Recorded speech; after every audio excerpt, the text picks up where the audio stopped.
I hold a 16-gauge surgical needle over V's chest, a long steel thorn, both imposing and slight. As I move my legs to straddle over his waist, my other hand clutches the base of V's throat, squeezing just enough to slow time through the density of his breaths. Both clad in leather pants, our skins rub, creases grip. My clit piercing lands on Mark. My belt buckle digs into my navel as I lean into the choke, the pressure not altogether uncomfortable. The smell of moist pits and tannins and candle wax fills my nostrils. I release the pressure on V's neck, and he drinks in the thick air. Our faces are intimately close. Lips are open, but we never kiss. Not ever. The tension held between us, a short but immeasurable space, was a negotiation, a power we each, top and bottom, owned. Sadomasochism threads the space between hunger and protocol, desire and denial. I pull away slowly, as if putty stretched between us. I've already prepared V's chest with brown swipes of iodine to medically cleanse the skin and to mark the path of needles. What the fuck? Grasping a bare 2 centimeters of fascia between my left thumb and forefinger, the needle is ready to push through one side of the epidermal ridge to the other. Take a deep breath, in through your nose, and let it out slowly through your mouth. A forced but controlled exhale to stoke intention. When I push the needle in, I want you to continue this breath. Imagine a new opening to press in that desire. Thank you, Cass. Thank you, Laura, for opening spaces in academia for sex workers and queer leather folks. And thank you to Clags and CUNY for hosting Kink Out and myself. I want to wish everyone a sound Lunar New Year as we enter the year of snake and evoke metamorphosis. I am so honored to be part of this triangulated conversation with Avi and Cassandra. I was introduced to Avi's writing years ago in a kink reading group. Many dominatrixes are nerds in leather. We are constantly trying to define our BDSM quest because the practice of kink is the constant questioning of the body, the mind, the taboo, erotic, the abject, and the mundane, as well as the complication of sex work, power, and capitalism. Many of us wrestle with internalized and assaultive projections of racialized sexuality, gender binaries, and trauma. Gender binaries? Avi's Wow. writings are so thrilling because she's not giving us easy answers, which is very tease and denial. But her work is steering us with generative questions and exquisite concepts that fold and unfold like continuous origami.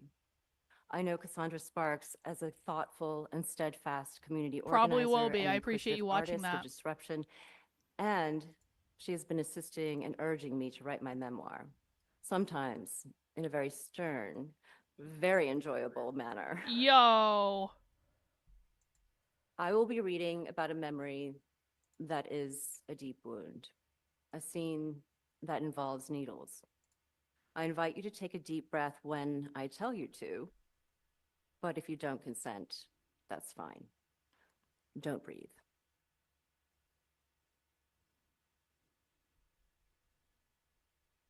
I feel like I shouldn't be listening to this. I hold a 16-gauge surgical needle over V's chest, a long steel thorn, both imposing and slight. As I move my legs to straddle over his waist. Hang on. We're going to listen to the softcore porn, or perhaps hardcore porn in a second, but someone has a question, and so questions take priority over the porn.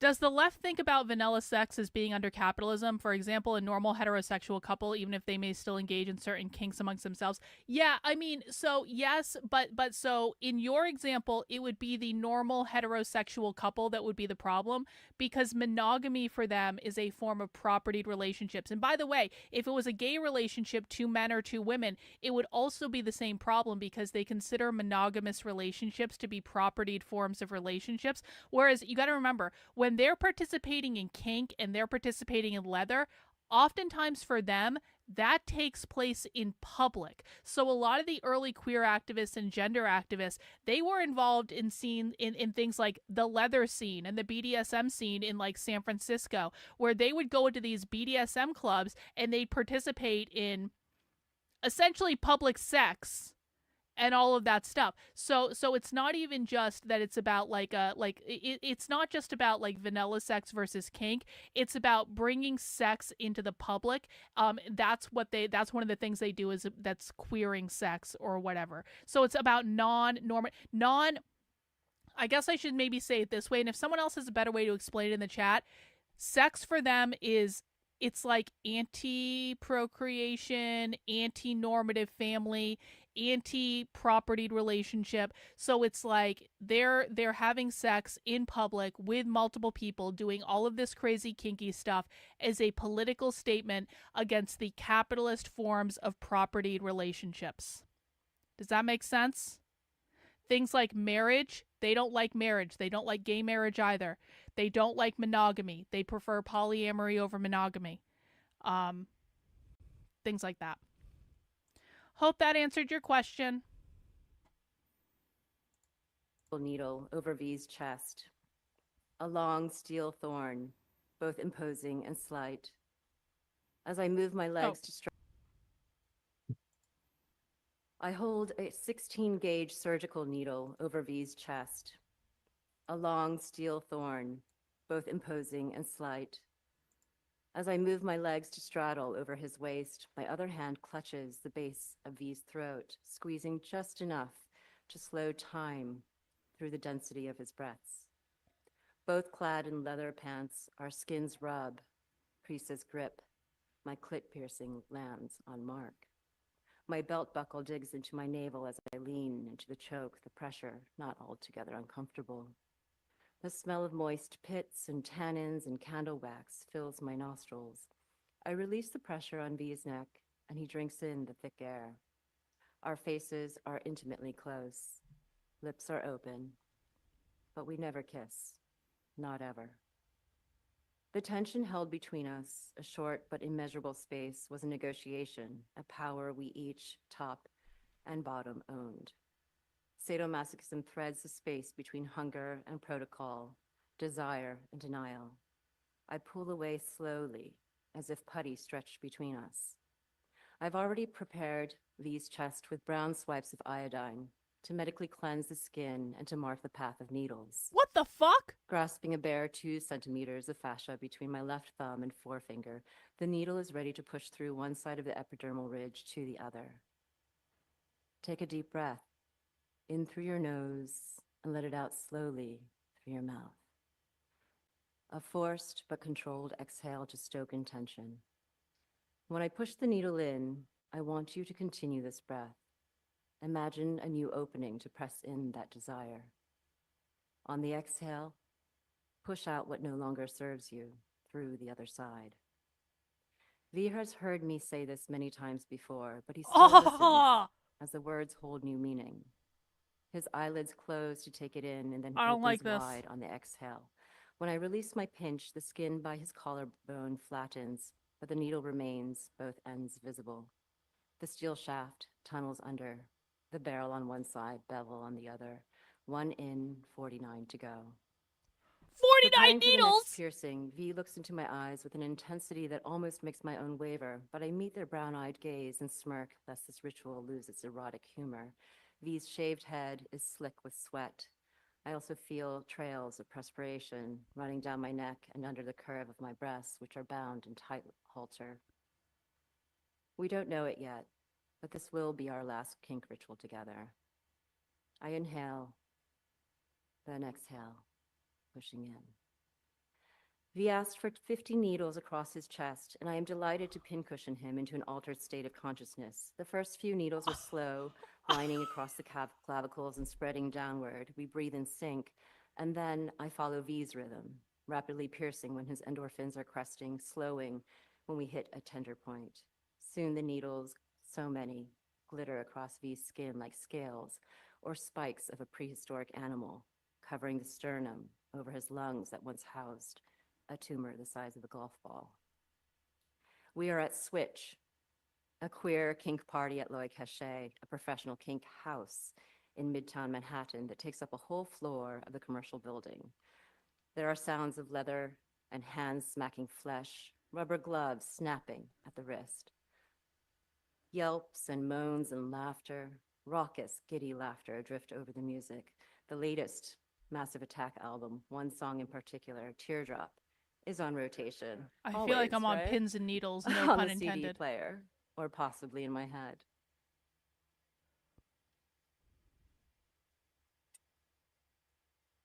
My submissive partner and I are entangled on a leather canopy bed in the back room. In place of a fabric tester, a mirror is hung above. V's eyes flicker to my face, then to the mirror image of our bodies, experiencing our placing both in his body and as voyeur. We know this flutter between perceptions, even when there is no mirror.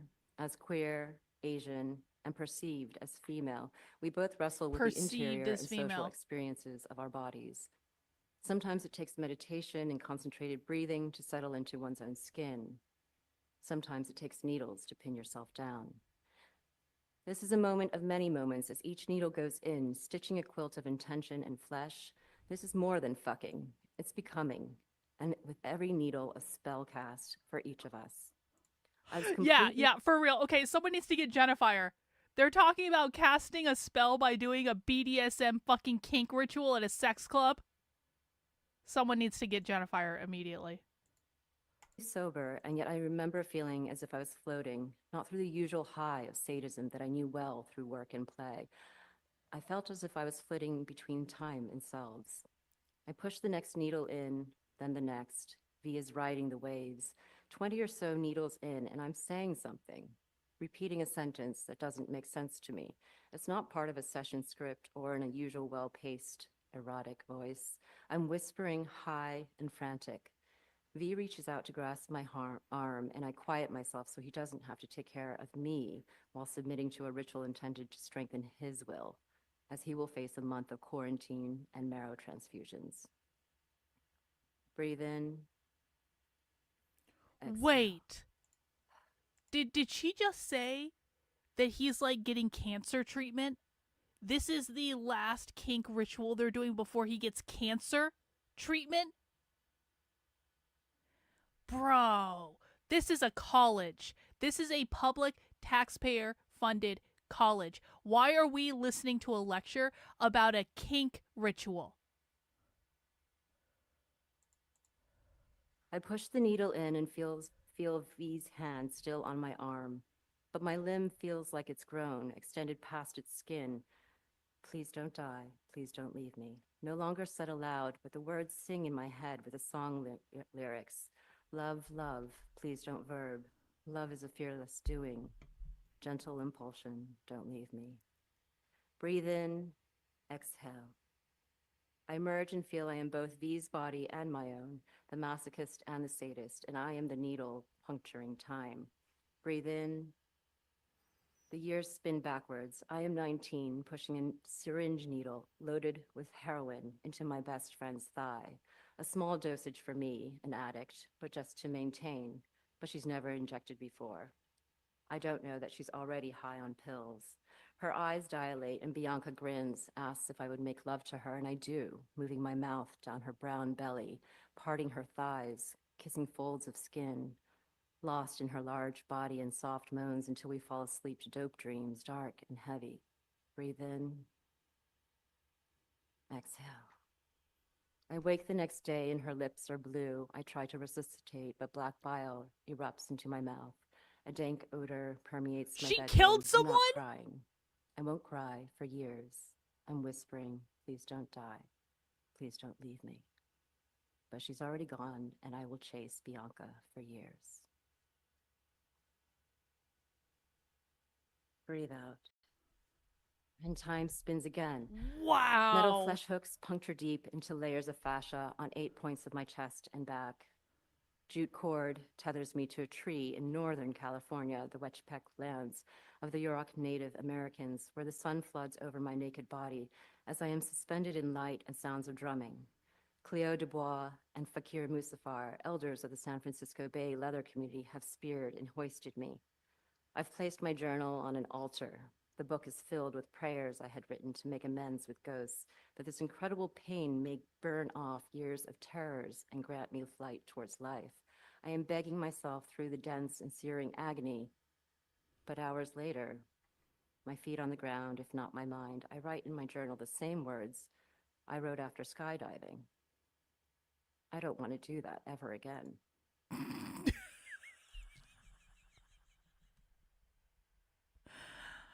I can't imagine why. I can't imagine why.